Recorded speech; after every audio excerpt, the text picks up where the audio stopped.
자, 부정평가 이유를 그럼 옆에 있는 걸 잠깐 좀 보게 부정평가 되면 이유를 보시면은 야, 거부권 거부권 행사가 행사가 있네요. 이렇게 뚜렷하게 나타나고 있습니다. 이게 이제 최혜병 특검법에 대한 그렇습니다. 국민들의 비판의 목소리. 정확하게 보셨습니다. 여기 보시죠. 해병대 수사 외압. 아, 아, 해병대 수사 외압이 이제 아예 이제 떠버리는 등장해 있는데 예. 결국 윤석열 대통령이 이중섭 전 장관에게 전화했던 그러게요. 1시간 사이에 3차례나 연달아 전화했던 이 부분. 지금 언론에서 계속 나오고 있습니다. 네. 그러니까 여론에서 아, 바글바글 이제 끓기 시작하는 거죠. 부글부글 예. 끓고 있는 상황이고. 맞습니다. 그러니까 해병대 수사 외압과 거부권 행사 이게 이제 연관이 돼 있다라고 볼 수가 있는데 예, 예. 그렇다 보면 결국 윤 대통령이 최혜병 특검법 거부를 했는데 알고 봤더니 이 수사 외압의 몸통 아닌가? 그렇죠. 국민들이 이렇게 생각하기 시작했다. 이렇게 볼 수도 있겠네요. 그렇죠. 지금 점점 네. 제가 봤을 때는 좋지가 않아요. 그러니까 거부권을 행사한 이유가 뭔가 더 좀 좋은 논의를 하자 아니면은 절차적으로 잘하자라는 논의로 거부권을 행사한 게 아닌 건가라고 그렇네요. 되면 그렇네요. 이거는 이제 혐의 인식이라는 게 있잖아요. 네. 저거 봐라. 혐의가 있는 건가? 이런 식으로 그렇죠. 인식을 하게 되는 거잖아요. 자꾸 그러면은 계속 부정평가가 강화되죠. 부정 인식이. 이게 이 사안이 이렇게 뭐 통화 hen내로 끝나는 게 아니고 지금 언론사마다 각기 이제 단독 보도 나오고 있는데 결국 의혹의 핵심 정점엔 대통령이 있다는 게 계속 강화가 되고 있다. 언론에서 계속 나오죠. 국민분들은 그거를 보시면서 혐의를 어디 둘지 모르는 혐의 가지고 왜 이렇게 어디에다 혐의를 둘 줄 몰랐는데 이렇게 시끌시끌하더니 결국 언론이 결국? 어딘가를 지목하는데 그 지목하는 곳에 네. 윤석열 대통령이 있는 건가? 라는 혐의 인식이 있습니다. 이게 이제 강화되면 점점 강화되죠. 아하. 그리고 그 아래 보면 김건희 여사 문제로 김건희 여사 3%가 이게 됐어요. 빠지지는 않아요. 그러니까 맨 처음에 1% 내려간 적도 있고 예. 했는데 예. 김건희 여사가 등장한 다음에 다시 공개 행보를 시작한 다음에 오히려 3%도 올라갔어요. 그렇죠. 부정평가 이후로. 예. 그럼 이 말은 뭐냐면 그 뭐 긍정 평가한 지지층 빼고는 예. 중도층 플러스 진보 진영에서는 김건희 여사가 행보하는 것에 대해서 이러면 안 된다. 그렇죠. 계속 이거는 나오고 있습니다. 예. 근데 다음 달에 또 아프리카 간다고 하던데 순방 이거 어떻게 될까요?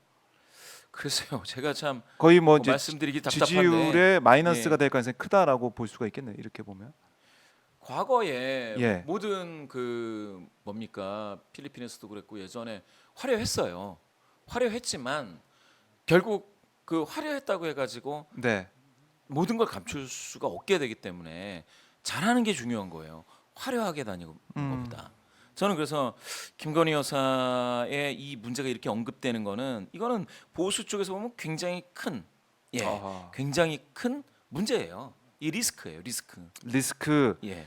그러니까 지금 해병대 특검법에 대해서 국민들의 의혹이 커지고 있는데 김건희 여사 관련된 문제도 이것도 이제 조금 전에 이성윤 의원이 김건희 여사 종합특검법을 발의하는 그 현장 저희가 중계해 드렸지만 이것도 이제 불거져 있는 거 아니겠습니까? 22대 국회에서 다시 한번 그러면은 또 이거는 거부권을 행사할 거냐 거기에 대해서. 도대체 이번 정부 들어서 네. 그 이 영부인 리스크가 없었던 시기가 도대체 언제인지 계속해서 네. 있어 왔고 김건희 여사 문제 지금 3%지만 사실은 김건희 그 여사 문제와 관련해서 그러면 요것만 단독으로 물어보면 네. 문항 따로 하나로 그러면 그러면 이거는 또 뭐 예전에 보면 낮아야 55% 네. 높게 나오면 거의 한 60 몇 %가 사실 김건희 여사와 관련해 가지고는 별로 좋은 방향으로 응답하지 않습니다. 아. 그러면 이쪽으로 많이 쏠려 있는 거예요. 그러면은 아이고 참 이렇게 되면은 최혜병 특검법에 대해서는 대통령이 의혹의 중심에 서 있게 되고 또 김건희 여사 관련된 의혹, 뭐 도이치모터스 주가 조작 의혹이라든가 양평고속도로 의혹이라든가 또 명품백 의혹 등등 해가지고 이런 것도 김건희 여사가 핵심 의혹 중심에 있는 거 아니겠습니까? 대통령 부부 리스크라고 좀 이 정도면은 그러게요. 부를 수밖에 없는. 저는 그러니까 이 보수 정치 이 세력이라고 하는 국민의힘이 네. 참 이게 윤석열 대통령에 대한 그 오마주의 표현으로 이렇게 방어를 하는 거 이게 도대체 얼마나 갈지는 사실 잘 모르겠습니다. 왜냐하면 방금 말씀하신 것처럼 총선을 받듯이 리스크의 핵심 진원지가 네. 지금 대통령실이고 대통령 부부와 관련돼서 계속해서 언론은 그 이야기를 하고 있고 국회에서도 마찬가지고요. 새로운 이야기들이 나오고 있고 네. 그러고 있지 않습니까? 과연 이게 음, 어디까지 갈 것인가? 그래요. 예. 108석 국민의힘 의원인데 똘똘 뭉치자. 어제 윤 대통령이 하나가 돼서 똘똘 뭉쳐서 나라를 뭐 지키자, 구하자 뭐 이런 얘기를 하던데 그 구하려는 대상, 지키려는 대상이 나라가 맞는지 이런 생각이 들 정도로 예. 지금 특검법에 대해서 거부권 행사하는 윤 대통령 모습은 결국 자기 지키기 위한 거부권 행사 아니냐 이런 의혹의 눈초리가 점점 세지고 있다 이렇게 말씀을 드리고 자 그러면 지역별로 또 연령별로 이걸 좀 어떻게 볼 수가 있을까요? 이번에 지지율을 보면 보수 쪽에서도 아마 부정평가 좀 많이 나왔을 것 같다는 생각이 듭니다. 어떻게 볼 수 있습니까? 자, 보수 쪽에서 네, 좀 더 빠졌죠. 키워주십시오. 예. 이게 지금 긍정률이 빠지는 정도거든요. 음. 보수에서 7% 포인트 빠졌습니다. 보수에서 보수가 1% 포인트 덜 잡히기도 했지만 네, 7% 포인트 긍정이 빠졌습니다. 보수에서 빠졌군요. 예. 이렇게. 이렇게 되면 이게 보수, 중도, 진보예요. 네, 진보적인 성향을 가지신 분들은 10분 중에 9분이 부정평가고 긍정하시는 분들은 6%에 지나지 않습니다. 네. 중도도 충격적이죠. 아하. 중도이신 분들은 항상 제가 말씀드리지만 중도이신 분들이 인구 구성에선 더 많습니다. 이 중도이신 분들이 지금 76%가 부정입니다. 뭐 중도도 이건 참 이렇게 보시면 이게 명수가 여기 나와 있죠. 중도가 318명으로 가장 많습니다. 그런데 그럼 보수는 어떠느냐? 네. 방금 말씀하셨지 않습니까? 보수가 지금 38, 아하. 40% 선이 무너져 있어요. 야, 긍정이 보수에서도 예. 긍정을 부정이 못하겠다. 절반 넘습니다.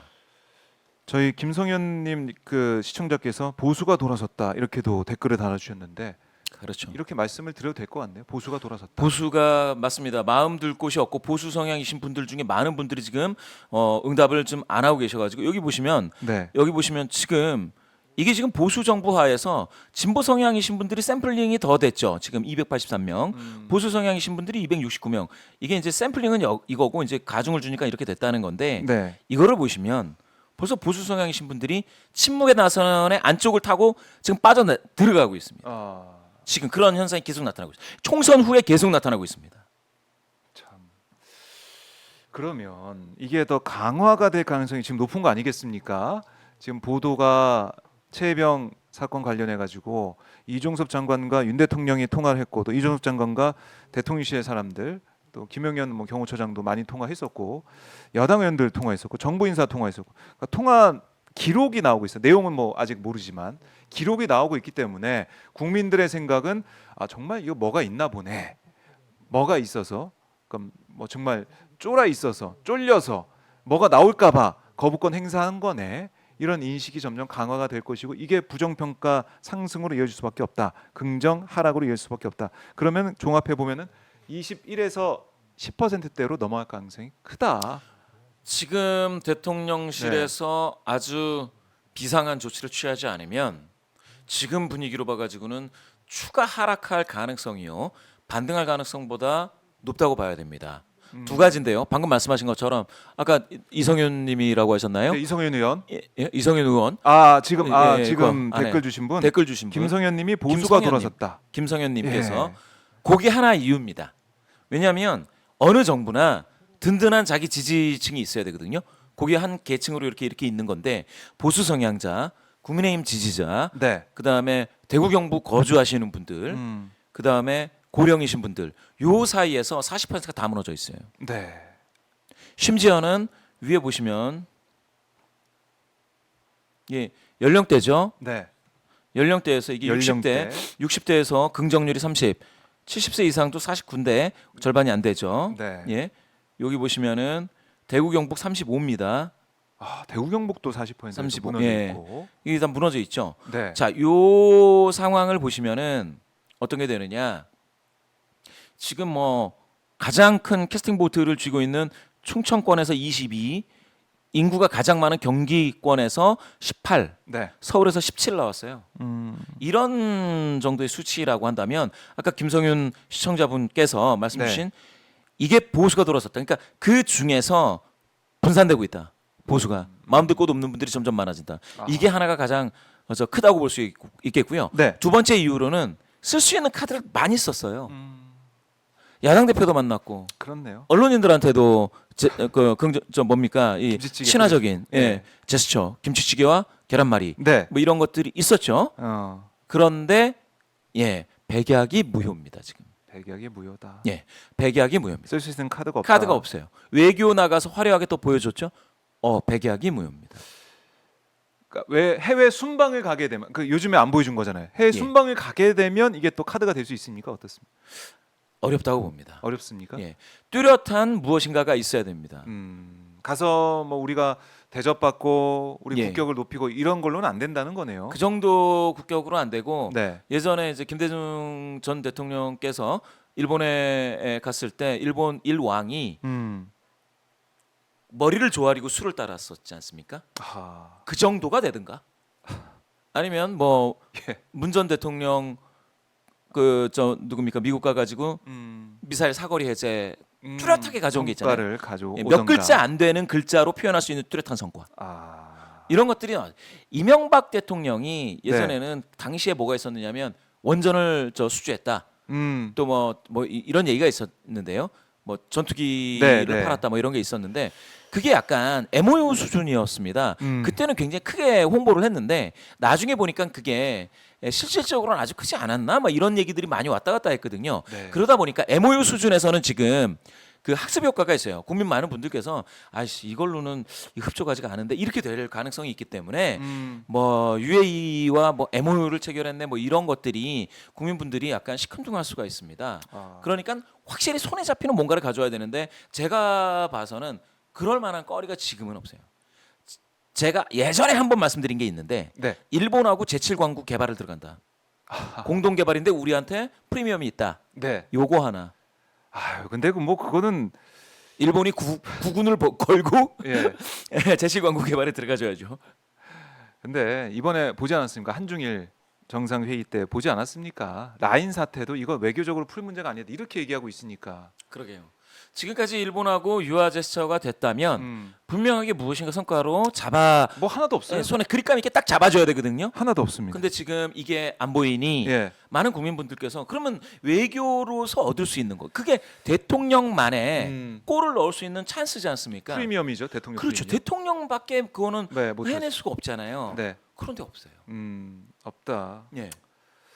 그렇기 때문에 이게 24에서 21로 이제 떨어졌지만 횡보를 하거나 아니면 더 하락할 가능성이 크다. 하락할 가능성도 있다. 그리고 국회가 새로 열렸지 않습니까? 네. 이 국회에서는 이제 그 야당들이 아주 그냥 덤비려고 네. 마음 먹고 있는 국민께서 회초리를 주셨으니 내가 한번 먼저 가서 내가 때리겠다라고 하는 야당들이 막 생겼어요. 막 생겼어요. 그래서 제가 봤을 때는 정부 입장에서 그러니까 대통령 입장에선 네. 지금 더 불리해요. 자, 국회 상황도 녹록치가 않고 이제 특검법도 계속 발의가 되고 있고 과연 여기에 또 거부권을 행사하는 분위기가 된다면은 국민들의 성난 민심은 더 커질 수밖에 없는데. 아이고 거부권을 예. 진짜 행사하면 행사할수록 떨어질 수밖에 없겠죠. 이번에 지지율이. 또 행사했지 않습니까? 네. 그런 무더기로 것들- 했으면 무더기로. 네. 무더기가 거부권 됐죠. 행사. 근데 그게 되게 보면 민생 이슈들도 좀 섞여 있기 때문에 정치 이슈뿐만 아니라 제가 봤을 때는 아이쿠야 이건 진짜 네. 이거 어쩌려고들 지금 이러고 있는 건지 어디서 나오는 자신감인지 그렇죠. 이런 생각도 여론을 좀 들고. 보셔야 돼요. 자, 다시 한번 저희가 그 그래프 한번 잠깐 볼까요? 그래프를 한번 보시죠. 그래프 한번 다시 한번 보겠습니다. 그래프가 사실은 우리가 상상하지 못했던 한국갤럽 조사에서는 뭐 한 몇 달 전만 해도 상상하지 못했던 상상하지 그런 못했죠. 그래프죠. 사실은 예. 요게 지금 부정률이 앞이 7이 나왔습니다. 7. 이건 어떻게 봐야 됩니까? 부정률 70%? 이게 그러니까 여기서 긍정률이 더 빠지잖아요. 네. 10%대로 빠졌을 때 부정률이 75에 달하게 됩니다. 그거는 뭐냐면 부정 평가하시는 분들이 4분 중에 3분이라는 거거든요. 네. 그러면 우리가 밥 먹으려고 이제 앉아 있거나 뭐 회의하거나 4명이 앉으면 이게 한 명도 안 되는 거예요. 긍정하는 사람이. 이 사람이 말을 못 해요. 그렇죠. 이렇게 되면 뭐냐면 공직 사회가 완전히 얼어붙습니다. 공직 사회가 진짜 완전히 얼어붙어요. 네. 제가 이런 말씀 드렸지 않습니까? 2016년에 대통령 긍정률이 20% 선이 무너지면서 17을 딱 기록했을 때 네. 검찰이요. 그 전에 물론 수사를 하고 있다가 대통령실 압수수색이 들어갔습니다. 그랬더니 대통령실이 문을 걸어 잠그고 네. 저항했죠. 결국 뭐 이미제 추정식으로 내긴 했지만 예. 그게 또 당시에? 충격적이었죠. 예, 그것도 그 모습도. 그게 텔레비에 나왔습니다. 네, 맞아요. 그러니까 사람들 많은 국민분들이 깜짝 놀랄 일이죠. 검찰이 대통령실을 압수수색한다라는 소식이 속보로 떴을 때 네. 이게 뭔가 세상이 바뀌는구나. 아. 라는 것들을 그런 충격을 얻게 됩니다. 지금 그게 그 직전일 수가 있습니다. 잘 보시면은 그 당시에 몇 번 17까지 빠졌을 때가 네. 예 그러니까 20% 초반이었죠. 24, 3, 4였으니까 지금 그 상황이 또 다시 보이는 건가? 라고 할 수도 있죠. 그러면서 부정률은 70% 선에 지금 닿아 있습니다. 70% 선에 닿아 있다. 예, 자, 그 당시가 떠오르기도 하고 맞습니다. 검찰이 움직일 것이냐. 근데 검찰이 움직일 가능성이 있기 때문에 민정수석실 부활시키고 또 이현석 총장의 뭐 이 손발을 꽁꽁 묶고 인사를 해버리고 이렇게 좀 준비를 하는 느낌도 들고요. 검찰을 옥죄기 위한 그러니까 그걸 좀 막기 위해서. 그렇죠. 근데 만약에 예. 그때 모르겠습니다. 검찰도 대통령실에 압수수색 들어갈 수 있다라는 거를 네. 우리는 역사적으로 봐왔고요. 국민 정서는 그렇고 지금 대통령실에서 인사를 가지고 검찰총장을 압박한다고 했을 때에 검찰총장도 언젠가는 무슨 선택을 하더라도 선택은 해야 되는 상황이 될 수가 있는 거죠. 네. 예. 검찰이 어떤 선택을 할지는 모르겠지만 일단 윤 대통령이 그 당시의 상황을 아마 박근혜 탄핵 과정을 다 이제 복귀하고 알고 있을 거 아니겠습니까? 그렇죠. 그걸 막기 위해서 어떻게 하면은 막을 수 있을지, 어떻게 하면은 그런 전철을 밟지 않을지 생각을 하면서 국민의힘 의원 연찬회 가서 맥주로 건배도 하고 뭉치자 이런 얘기도 하는 것이고 또 검찰도 뭔가 인사를 통해 가지고 다 잡아놓는 그런 느낌도 좀 들고 어떻습니까? 이게 그 전철을 밟지 않게 해서 노력은 하고 있는 것 같은데. 일단 정치권으로 말씀드리면 네. 그렇게 이제 건배를 한다고 해가지고 국회의원은 한 사람 한 사람이 뭐 헌법 기관이기도 하지만 네. 이 사람들도 사실은 정치 자영업자들일 수가 있어요. 그 얘기는 뭐냐면 그 사람들 모든 국회의원 이건 여당이나 야당이나 마찬가지죠. 네. 국회의원들은 다음번 선거를 보는 것이지 무조건적으로 그 선거에 합당했을 때 이제 대통령에 대해서 비판도 하고 또는 뭐 옹호도 하고 이렇게 되겠지 이거를 와가지고 그 연찬에서 그렇게 한다고 해서 그 분위기에 휩쓸릴 수는 이게 쉽사리 그렇게 되지가 않습니다. 이탈을 막겠다라고 하는 뭐 그런 노력은 이해는 되지만 그게 이렇게 현실적으로 다 같이 모여서 맥주 한잔 마셨다고 해서 이렇게 풀릴 일은 아닌 것 같고요. 예. 그리고 나서 검찰 조직도 저는 마찬가지라고 보거든요. 예. 결국에는 검찰 조직이 어떻게 움직일 거냐 이것도 좀 봐야 될 것 같고 일단은 압수수색 말씀하셨지만 대통령의 전화 기록이 지금 통화 기록이 나왔지 않습니까? 예, 예. 그럼 대통령실 최소한 대통령실 더 나아가서는 대통령에 대한 조사도 있어야 되는데 그렇죠. 공수처가 과연 할 수 있겠느냐 이런 의구심이 더 커지는 거죠 국민의 입장에서는. 그렇죠. 그러면 대통령 직접 그런 말을 하지 않았습니까? 잘 조사를 하면 된다. 네. 그러니까 특검이 필요 없다. 뭐 이런 얘기를 했잖아요.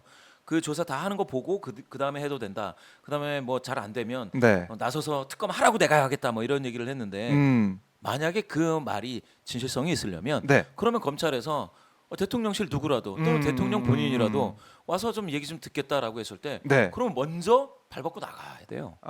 수사에 응해야 됩니다. 그거는 영부인도 마찬가지고 대통령도 마찬가지고. 그렇죠. 그게 상식적이죠. 그게 상식이죠. 그렇게 해야 검찰 수사가 잘 됐다. 네. 공수처 수사가 잘 됐다. 그러니 특검하지 않겠다라는 그 논리가 맞는 건데 아. 만약에 그러면 누구라도 대통령의 가족 누구라도 네. 본인이라도 검찰 수사 또는 공수처 수사에 저항을 한다면 특검을 해야 된다라는 논리가 더 이제 먹히게 되죠.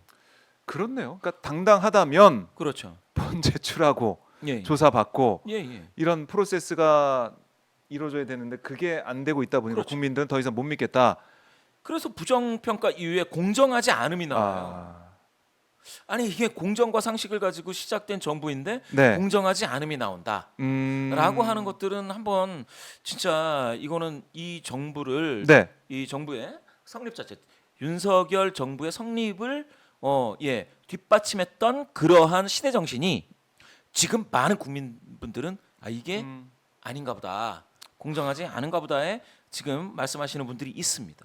그래서 네. 제가 봤을 때는 지금 이렇게 나오는 부정평가 이유에 관심을 가져야 된다. 음. 경제민생 물가도 물론 잘해야 되는데 이것도 잘 안 되고 있습니다. 네. 그런데 거부권에 해병대 이러고 있습니다. 제가 여기서 한 가지, 저는 그 윤석열 대통령이 만약에 계속 이렇게 한다라고 한다면 주변에서 누가 얘기를 잘못하는 것으로서 이해는 돼요. 아 주변에서 그냥 입 바른 소리나 하는 건가? 막 경로한다니까요. 누가 경로. 얘기를 하겠어요. 화를 많이 낸다는데. 국민의 경로가 더 중요하죠. 국민분들 네. 중에 경로하시는 분들이 몇 명인지를 보셔야 되고